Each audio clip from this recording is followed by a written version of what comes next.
Bom dia, amigos. Hoje eu queria apresentar para vocês esse livro fantástico que é A Revolta de Atlas. Eu tenho em 3 volumes, ele é vendido em um volume também. Então, de antemão, eu devo dizer que o Atlas dessa história é esse homem aqui, ó. É um personagem mitológico que ele é castigado por Zeus e tem essa missão, esse castigo de carregar o universo sobre seus ombros. E isso se encaixa perfeitamente na nossa história. E vocês vão entender por quê.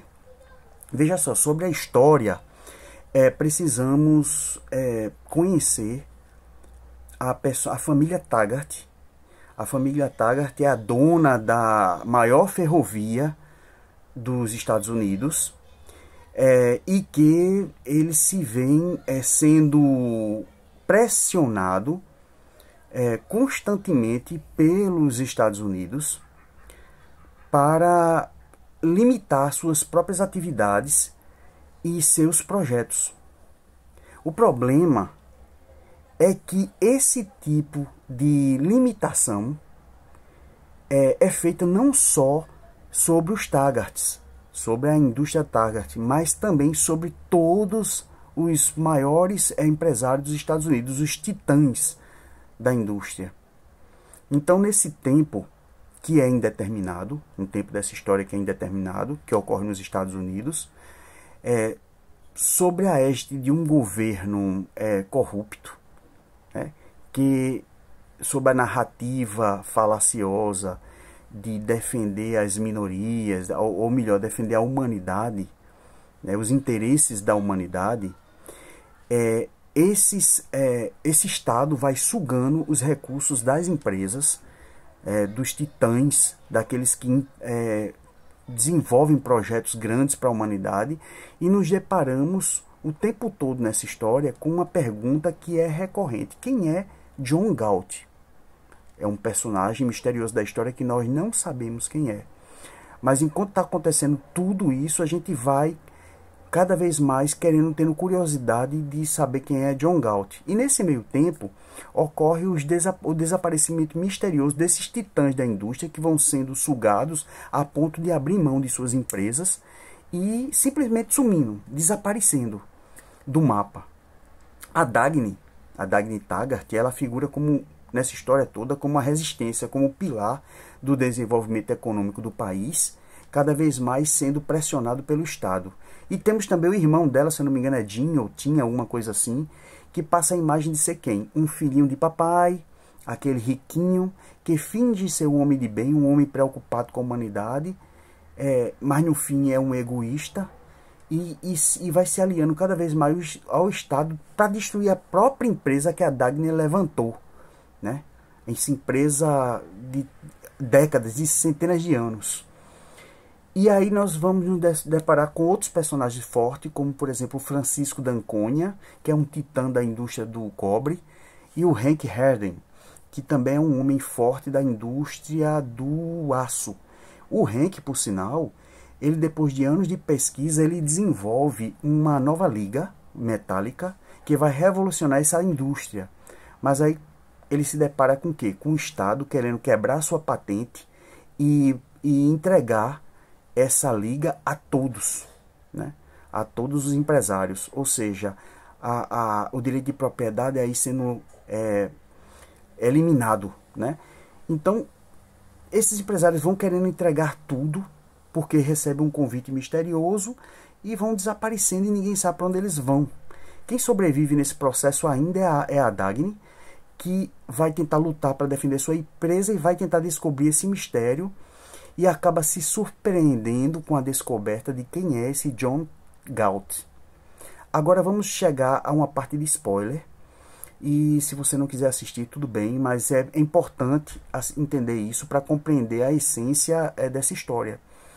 Veja bem, é necessário que você conheça o John Galt para entender essa história. Quem é John Galt? John Galt é uma pessoa de origem humilde, que cresceu pelo seu próprio esforço, pela sua própria luta, e descobriu um novo motor.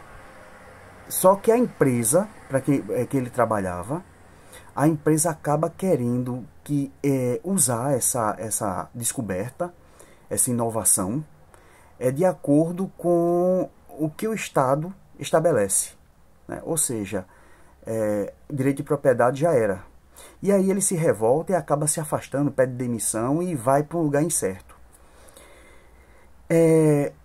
John Galt o lugar que ele vai é o mesmo que os empresários acabam indo depois. E nós vamos descobrir que lugar é esse. Então aqui nós nos deparamos com uma rebelião diferente, singular, né? Essa rebelião, ou é uma greve ao contrário. Porque o povo, não é o povo que entra em greve nesse caso, são os empresários, é a massa pensante do país, que se afasta e deixa os Estados Unidos ao Deus dará, né, nas mãos dos políticos corruptos. E aí, minha gente, aí é que vai acontecer o desenrolar, o final dessa história, porque esses políticos corruptos vão destruir a nação. O fato é esse. Enquanto os cérebros, né, da nação estão escondidos num lugar incerto e não sabido, ali no meio de um vale isolado, vivendo muito bem, obrigado, dos seus próprios esforços, ainda que tenham perdido tudo.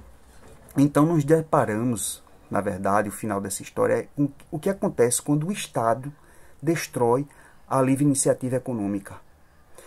Conhecendo um pouco sobre Ayn Rand, que é a autora do livro, ela foi uma russa que imigrou para os Estados Unidos, né? Ela era uma filósofa, historiadora. Ela imigra em 1920 com adolescente, né? E ela era formada em História e Filosofia e ela amava a indústria cinematográfica. Esse foi um dos motivos principais que a levou para fora do país.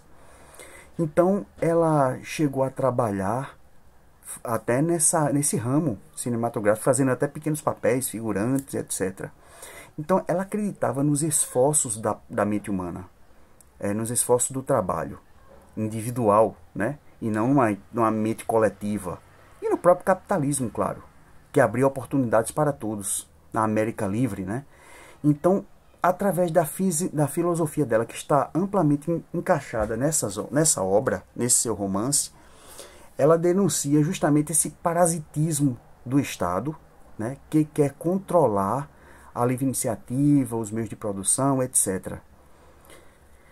Eu não quero mergulhar muito nesse vídeo aqui, na filosofia da Ayn Rand, até porque não é o objetivo desse vídeo. O meu vídeo fala um pouco sobre literatura, principalmente sobre literatura. No entanto, eu devo dizer que, para mim, ela está certa em muitas coisas. A maneira como ela fala, ela desenvolve a história, a gente entende, a gente aceita isso. Então, essa leitura é especial, é importante para qualquer um, especialmente no dia de hoje. Veja só o que diz aqui esse trecho. Considerado o livro mais influente dos Estados Unidos depois da Bíblia, segundo a Biblioteca do Congresso Americano, A Revolta de Atlas é um romance monumental. A história se passa numa época imprecisa, quando as forças políticas de esquerda estão no poder, o último baluarte de que ainda resta do capitalismo no mundo infestado de repúblicas populares. Os Estados Unidos estão em decadência e a sua economia caminha ao colapso. Essa é a Revolta de Atlas, gente. Um livro indispensável. Se é indispensável num país como os Estados Unidos, é bom a gente dar uma conferidazinha. E é um romance maravilhoso, a história te prende do começo ao fim. Vale a pena. Adquire esse livro, dê uma chance a eles. Tá bom? Indicação aqui minha para vocês. Abraço, Deus abençoe e até a próxima.